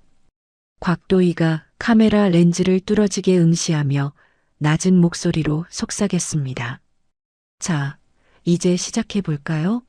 당신들이 그토록 원하던 방송 출연이니까요. 스튜디오의 긴장감은 극에 달해 방청객들조차 숨을 죽이고 무대를 지켜보았습니다. 남궁빈은 셔츠 깃을 만지며 식은땀을 흘렸고 조이진은 애써 태연한 척했습니다. 하지만 곽도희의 손가락이 버튼을 누르는 순간 그들이 쌓아 올린 가짜 천국은 단 1초 만에 무너져 내릴 처참한 운명을 맞이하고 있었습니다. 곽도희는 하늘이의 사진을 가슴품에 소중히 간직한 채 마이크를 쥐었습니다. 어머니, 그리고 남궁빈 씨. 당신들이 내뱉은 거짓말의 대가가 얼마나 무겁고 고통스러운지 지금부터 똑똑히 지켜보시길 바랍니다. 곽도희의 선전포고와 함께 대형 스크린에 첫 번째 영상의 첫 프레임이 떴습니다. 그것은 여인숙 복도에서 조이진이 임신 패드를 고쳐 차는 장면이었습니다. 스튜디오 안에는 짧은 탄식과 함께 거대한 폭풍이 몰아칠 준비를 마쳤습니다. 생방송 스튜디오의 거대한 전광판에 온 에어라는 붉은 글자가 선명하게 들어오고 전국으로 송출되는 카메라의 렌즈가 반론석에 앉은 곽도희를 향해 날카롭게 빛났습니다. 공기는 숨이 막힐 듯이 무겁게 가라앉았고 스튜디오를 가득 채운 방청객들은 침을 꿀꺽 삼키며 이 비극적인 가족사의 결말을 기다렸죠. 남궁빈은 셔츠 깃이 땀에 젖어 축 늘어질 정도로 긴장한 기색이 역력했지만 이내 마음을 다잡은 듯 비릿한 미소를 지으며 진행자에게 마이크를 요구했습니다. 남궁빈이 떨리는 손으로 마이크를 쥐고 비통한 연기를 시작하며 외쳤습니다. 여러분, 저 독한 여자가 제 인생을 망치고 우리 어머니를 길바닥에 내팽개쳤습니다. 심지어 제 자식까지 뺏어가서 아비 얼굴도 못 보게 막고 있어요. 돈만 있으면 세상 법도 다 무시해도 되는 겁니까? 옆에 있던 평금옥도 휠체어에 몸을 구부린 채 쿨럭거리며 가세했습니다. 평금옥이 힘없는 목소리로 쇳소리를 내며 방청객들을 향해 하소연했습니다. 아이고, 내 팔자야. 며느리한테 맞아서 다리가 병신이 됐는데도 병원비 한 푼 안 내주는 저 사악한 년을 좀 보세요. 억울해서 못 죽겠네. 곽도희는 그들의 추악한 연극을 일말의 미동도 없이 조용히 지켜보았습니다. 그러다 곽도희가 옆에 앉은 강태진 변호사에게 고개를 끄덕이자 강태진이 준비해온 휴대용 저장 장치를 방송 시스템에 연결했습니다. 곽도희가 여유로운 몸짓으로 마이크를 잡고 스튜디오 전체를 압도하며 말했습니다. 남궁빈 씨, 그리고 어머니, 연극은 이제 그만하시죠. 당신들이 그토록 사랑한다는 그 아이에게 남궁빈 씨가 직접 내뱉었던 진심을 지금부터 들려드리겠습니다. 곽도희의 말이 끝나기가 무섭게 스피커를 통해 지옥 같은 녹음 파일이 흘러나왔습니다. 야, 곽도희. 그 애가 내 핏줄인지 아닌지 내가 어떻게 알아? 어디서 씨도 모르는 걸 가져와서 나한테 덤터기를 씌워. 당장 지워버려. 남궁빈의 날카롭고 비열한 육성이 스튜디오를 가득 메우자 방청객들은 경악을 금치 못하며 입을 틀어막고 수군거리기 시작했습니다. 남궁빈의 얼굴이 순식간에 하얗게 질려 사색이 되어 소리를 질렀습니다. 아니야. 저건 다 가짜야. 목소리 조작이라고. 다들 속지 마세요. 곽도희는 비웃는 듯한 표정으로 이번엔 평금옥을 향해 시선을 돌렸습니다. 곽도희가 차가운 목소리로 휠체어에 앉은 평금옥을 지목하며 말했습니다. 어머니, 다리가 아파서 한 걸음도 못 걷겠다고 하셨죠?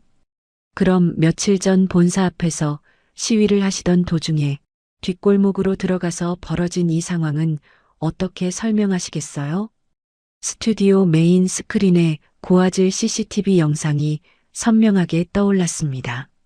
화면 속에서 휠체어에 앉아 신음하던 평금옥이 주변에 사람이 없는 것을 확인하더니 벌떡 일어나 기지개를 켜며 구석진 곳으로 걸어가는 장면이 나왔습니다. 영상 속 평금옥은 아주 건강한 모습으로 족발뼈를 양손으로 잡고 뜯으며 지인과 통화하며 껄껄거리고 담배까지 피우는 충격적인 모습이었습니다. 평금옥이 영상 속에서 신이 나서 소리치는 대사까지 생생하게 들려왔죠. 야, 이거 돈이 쏠쏠하다. 며느리 그년 피를 말려서 수십억은 뜯어낼 거야. 내가 죽는 연기 하나는 기가 막히잖아. 안 그래? 그 모습에 스튜디오 여기저기서 사기꾼 할멈 이라는 야유가 터져나왔고 평금옥은 당황하여 휠체어에서 굴러떨어질 듯 몸을 비틀거렸습니다. 이어서 곽도희의 서늘한 시선이 마지막 미끼인 조이진을 향했습니다. 조이진은 헝클어진 머리를 매만지며 여전히 인형을 소중히 안고 있었지만 그녀의 눈동자는 이미 구석진 곳을 찾으며 도망갈 궁리를 하고 있었죠. 곽도희가 강태진 변호사가 건넨 두툼한 서류 뭉치를 카메라 앞에 펼쳐 보였습니다. 곽도희가 조이진의 얼굴을 뚫어지게 노려보며 단호하게 폭로했습니다.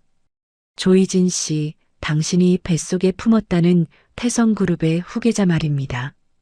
당신이 5년 전 불임 판정을 받았던 이 의료 기록은 어떻게 설명할 건가요?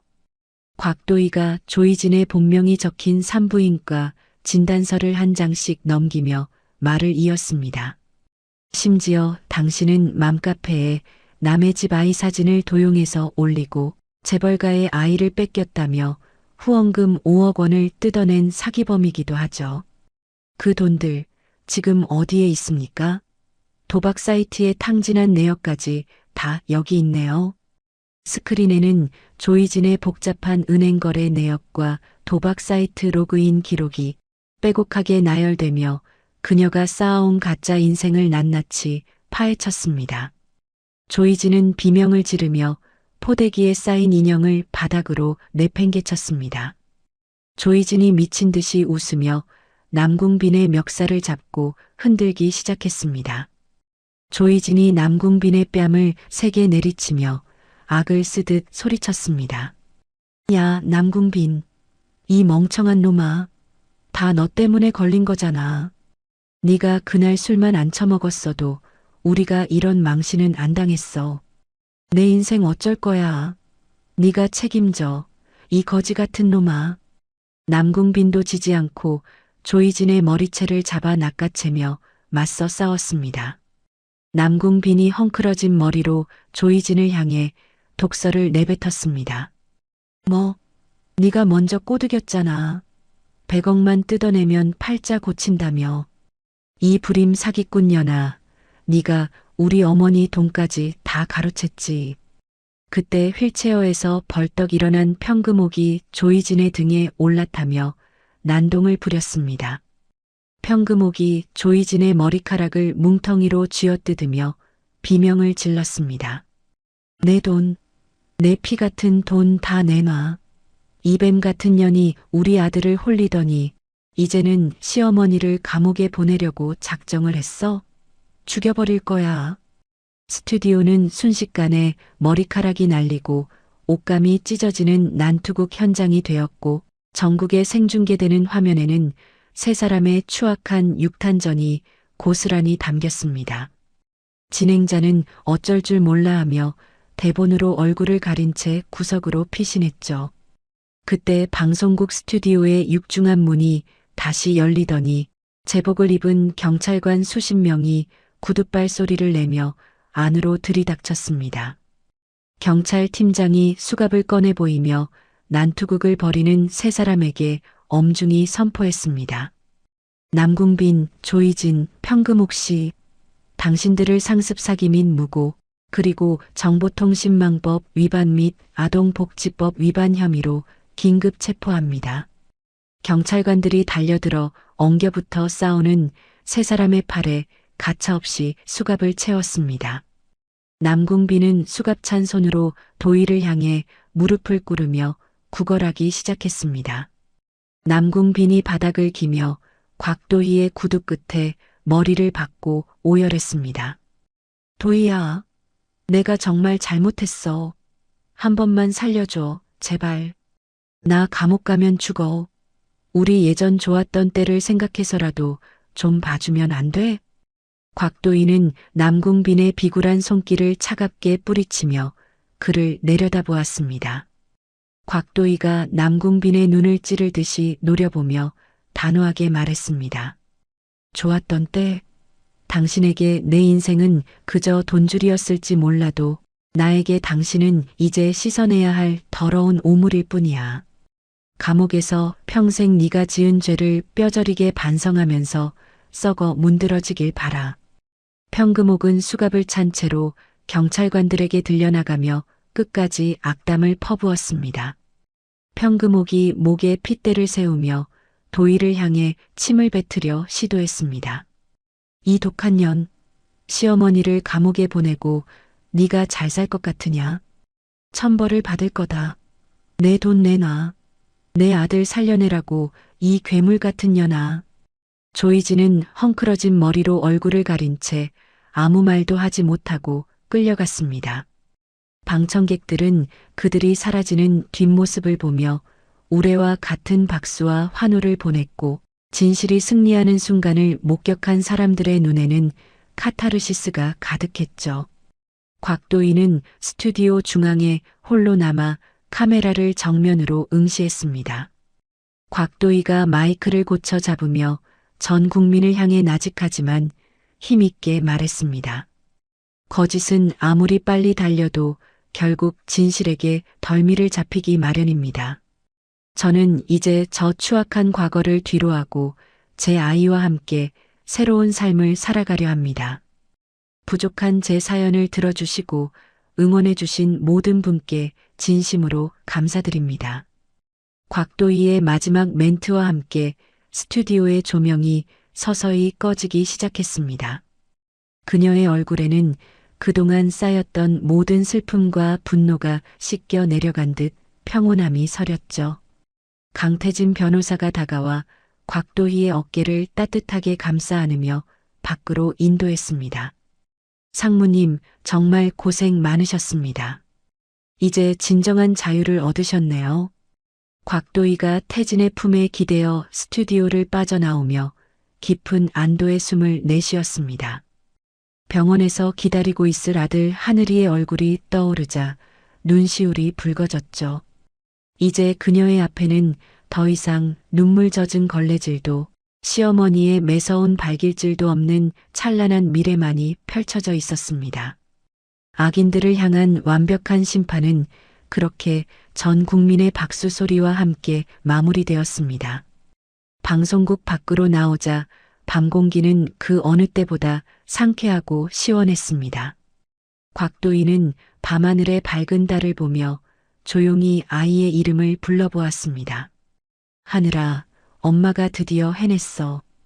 이제 우리에게 지옥은 영원히 끝이야. 강태진이 열어주는 차 뒷좌석에 앉은 곽도희는 창밖으로 멀어지는 방송국 건물을 보며 자신의 인생에서 가장 길고도 힘들었던 전쟁의 종지부를 찍었음을 실감했습니다. 차는 부드럽게 출발하여 진정한 집으로 향했고 곽도희의 가슴속에는 승자의 여유와 함께 새로운 희망의 씨앗이 움트고 있었습니다. 전 국민을 충격에 빠뜨렸던 그날의 생방송 이후 어느덧 1년이라는 시간이 흘러 세상은 평온을 되찾은 듯 보였습니다. 하지만 지은 죄의 대가를 치러야 하는 자들에게 시간은 결코 관대하지 않았죠. 차가운 시멘트 벽으로 둘러싸인 교도소 안에서 남궁빈은 퀴퀴한 곰팡이 냄새가 진동하는 바닥에 웅크리고 앉아 있었습니다.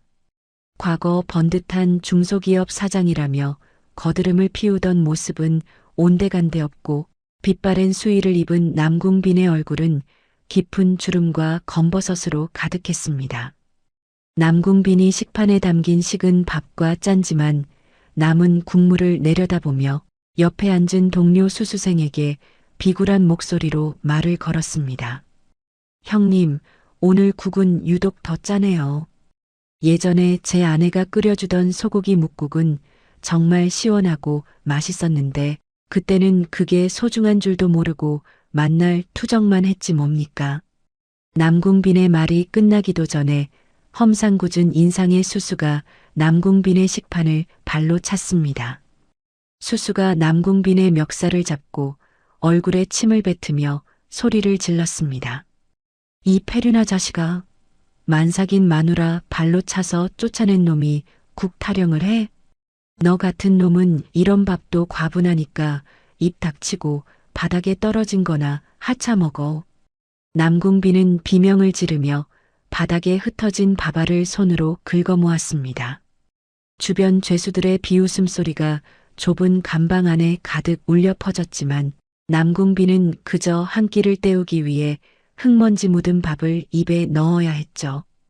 같은 시각 여자 교도소의 세탁실에서는 평금옥이 땀을 뻘뻘 흘리며 산더미처럼 쌓인 다른 수수생들의 겉옷을 손으로 빨고 있었습니다.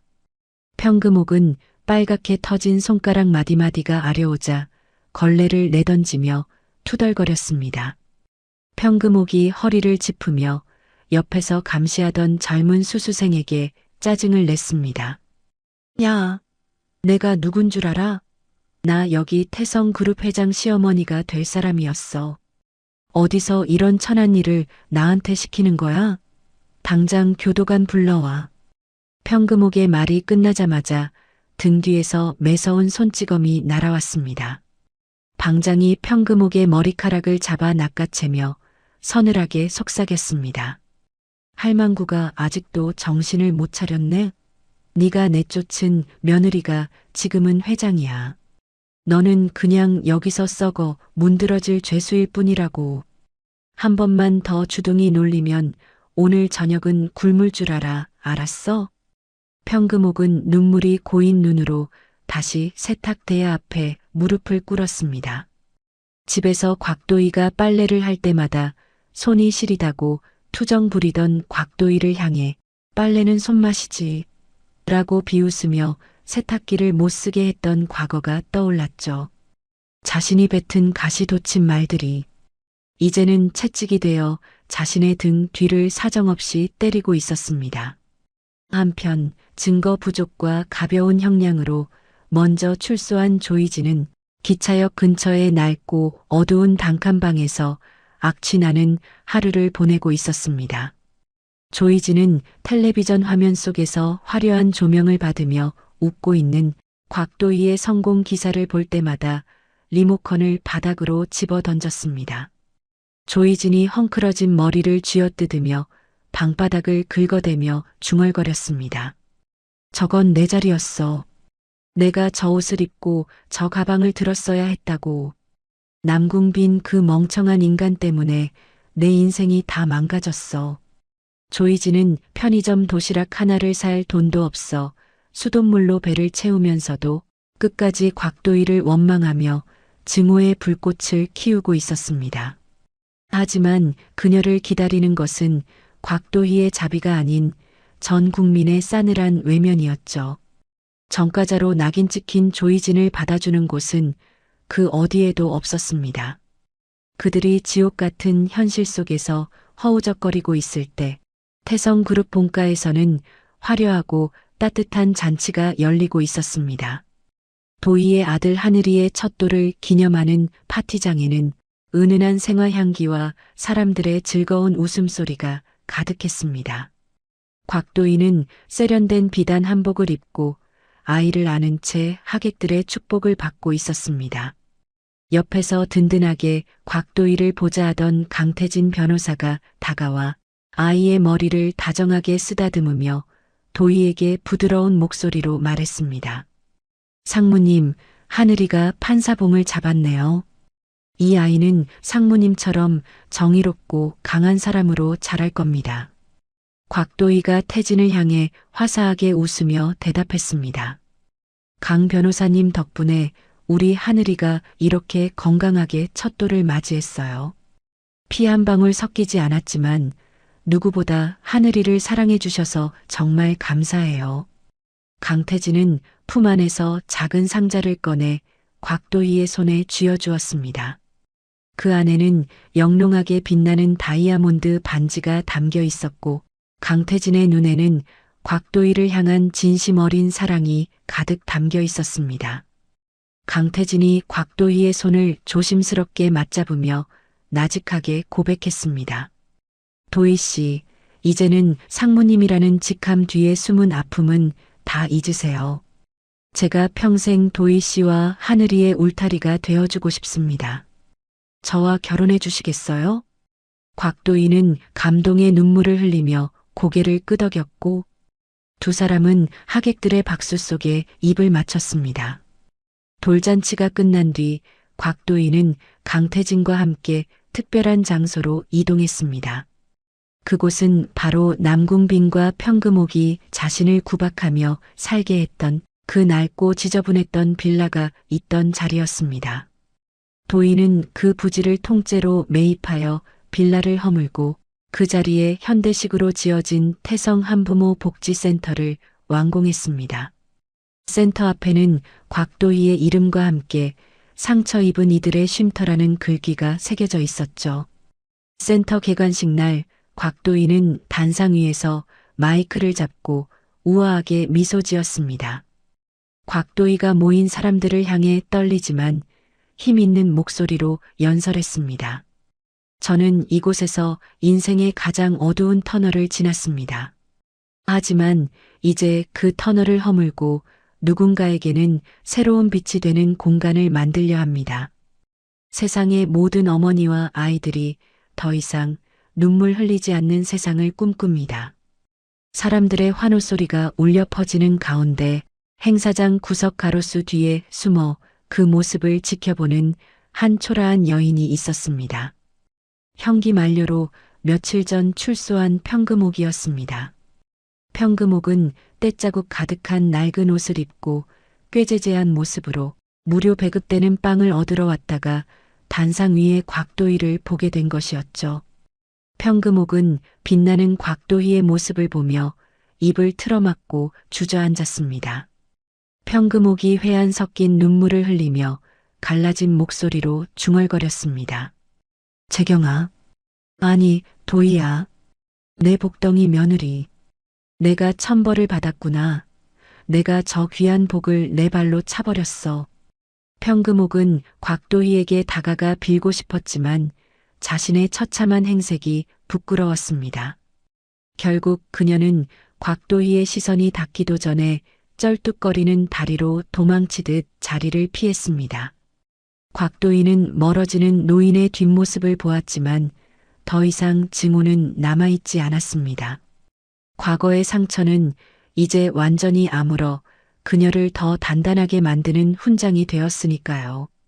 개관식을 마친 곽도희는 태진과 하늘이의 손을 잡고 근처 한강공원으로 향했습니다. 노을이 붉게 물드는 강변을 따라 세 가족이 나란히 걷는 모습은 마치 한 폭의 그림처럼 평화롭고 아름다웠습니다. 아장아장 걸음마를 시작한 하늘이가 까르르 웃으며 강아지를 쫓아 달려갔습니다.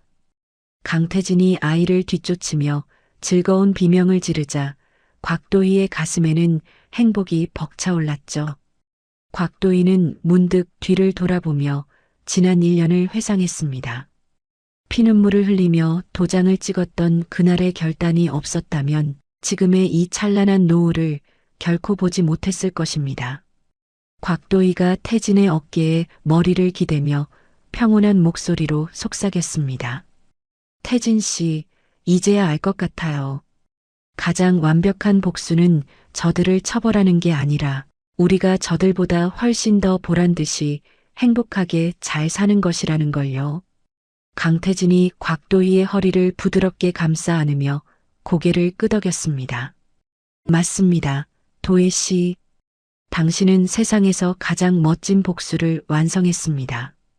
이제 우리 앞에는 행복한 내일만 있을 테니 걱정하지 마세요. 세 가족의 행복한 웃음소리가 강바람을 타고 멀리 퍼져나갔습니다. 지옥을 뚫고 나와 스스로 태양이 된 곽도희의 미소가 화면 가득 퍼졌습니다.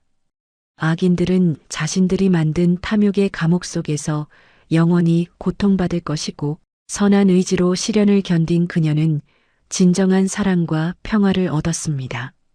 하늘에 떠오른 첫 별이 세 사람의 앞길을 비추며 이야기는 막을 내렸습니다. 권선징악의 명확한 진리 속에서 시청자들은 깊은 안도와 카타르시스를 느꼈고 곽도희의 새로운 출발을 응원하며 진한 여운 속에 방송은 마무리되었습니다. 오늘 이야기는 자신을 무시하던 사람들에게 완벽한 복수를 하고 진짜 행복을 찾은 도희 씨의 사연이었습니다. 인생의 모진 시련 속에서도 나 자신을 잃지 않는다면 진정한 복수는 결국 보란 듯이 행복해지는 것이 아닐까요? 여러분도 힘든 상황 속에서 도희 씨처럼 당당하게 일어서시기를 진심으로 응원하겠습니다. 오늘 이야기가 속 시원하셨다면 좋아요와 구독으로 따뜻한 마음을 나누어 주세요. 이야기를 끝까지 들어주신 분이 계시다면 잘 들었다고 댓글 하나만 남겨주세요. 지금까지 똑순이 사랑방이었습니다. 감사합니다.